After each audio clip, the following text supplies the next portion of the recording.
Lesson 9, Geometric Meanies, Ready, Set, Go. In our Ready section, we're building out tables and comparing arithmetic to geometric series, or rather sequences.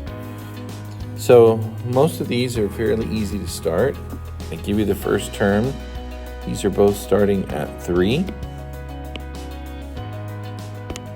But then arithmetic is growing by adding 2.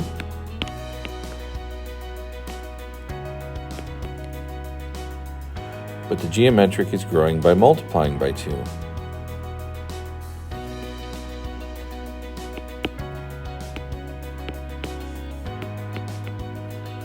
At the bottom, we're asked which value will be greater, f of 100 or g of 100.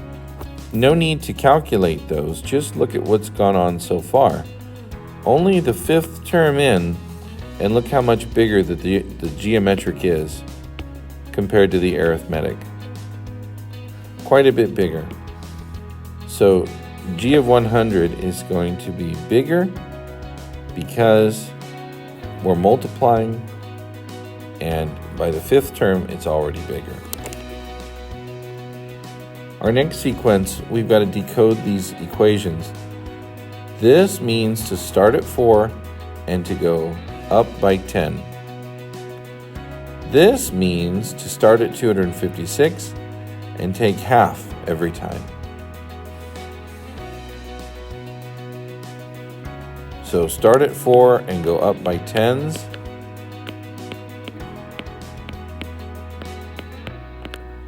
And geometric, start at 256 and take half, half, half, and half. So g of 100 is going to be very small, and f of 100 is going to be relatively large compared to that. Okay, here it's stated in recursive form. Arithmetic is going to start at 200 and go up by 10 every time. So 210, 220, 230, 240. Geometric is going to start at 4, and according to this 2 at the end, it's going to double. So 8, 16, 32, 64.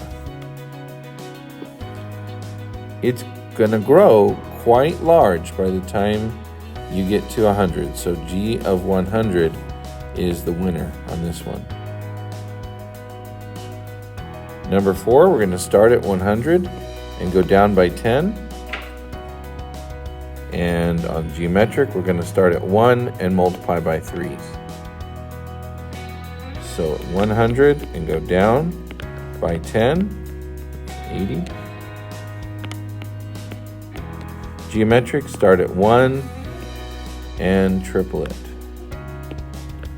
3 times 3, 9 times 3, and 27 times 3. G of 100 is going to be very large. Number 5, start arithmetic at 128 and go down by 2.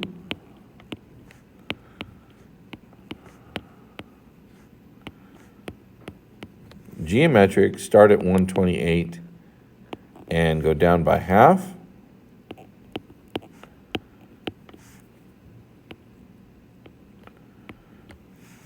G of 100 will be very small. F of 100 will be small, but not as small as G will be.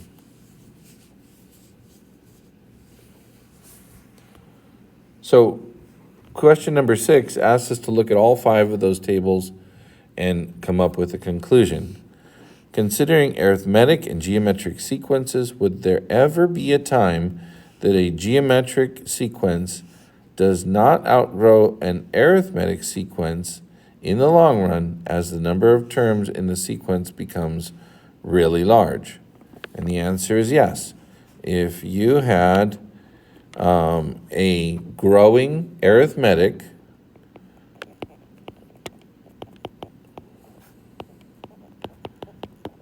that should be bigger than or greater than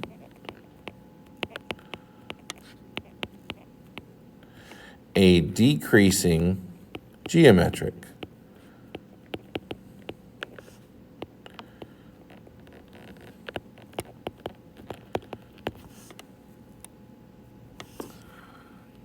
In our set section,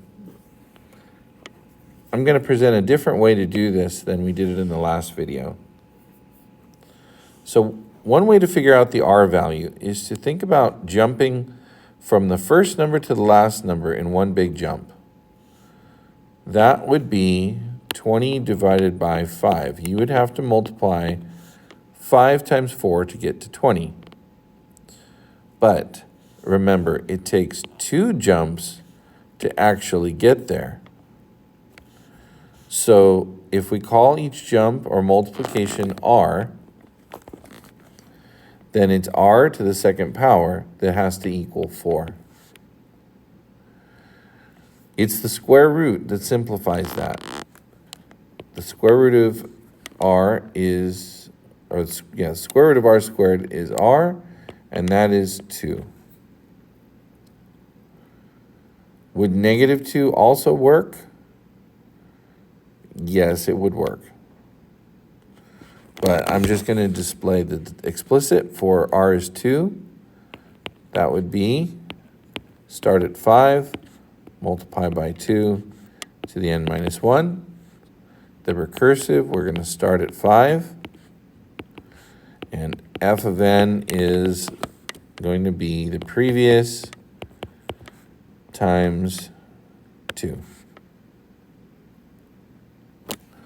Number 8. Think about one big jump from 2 to 128. That would be multiplying by 64. But how many jumps are there? There's 1, 2, 3. So R to the third power is 64. We're saying what number multiplied times itself 3 times gives you 64. The button on the calculator that will do this for you is a root with a little 3 here. And then depending on the model of calculator, it might have an X here. So we're going to put in 64 and press that button, and it's going to tell us that R is equal to 4. Would negative 4 work? Well, if we did, then we would get a negative here, and a positive here, and a negative on 128, and that just wouldn't work. So we won't even consider negative 4. Explicitly, we're going to start with 2, multiply by 4, and take it to the n minus 1 power. Recursively, we're going to say we start at 2, and to the previous value, f of n minus 1, we're going to multiply by 4. Table 3. How much of a jump from 3 to 108? 108 divided by 3 is 36, which is accomplished in actually 2 jumps. So R to the second is 36. That makes R 6. Would negative 6 work? Yes, it would. So the missing number would be 18, and then 648. Explicitly, f of n starts at 3, multiplies by 6 to the n minus 1. Recursively, f of 1 starts at 3. F of n is f of n minus 1 times 6. Number 10. 7 down to 112. So 112 divided by 7. But it takes 1, 2, 3, 4 jumps to get there. So r to the 4th is 16. Now there is no button that has a root with a 4 like this. Instead, you're going to see probably on your calculator a y as the call it the index of the root with an x like this. So you're going to press on your calculator 16, and then you're going to hit this button right here, and then you're going to press 4, and that's going to tell you what number multiplied times itself 4 times gives you 16. Although you might be able to guess, it's 2. -2 also would work. Explicit, let's see, let's finish the table. 14, 28, 56, and then 112. F of n is, start at 7, multiply by 2 to the n minus 1. So f of 1 is 7. F of n is f of n minus 1 times 2.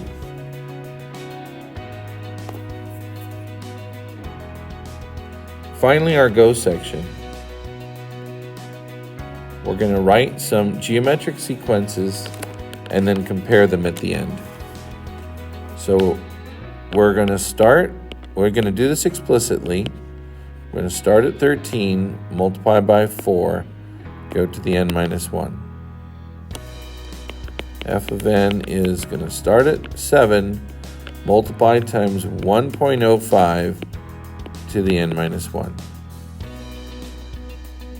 F of 1, 7 thirds. F of n is starting at 7 thirds, multiplying by a 6 to the n minus 1. The last question, which of these sequences has the greatest value at f of 100? It's not really determined by where they start, it's determined by what you're multiplying. The larger the number you're multiplying, the faster the growth is going to be. So this last one here is the winner. With a 6, it's going to grow much faster than the others in the long run. That's it, and we'll see you in Unit 2.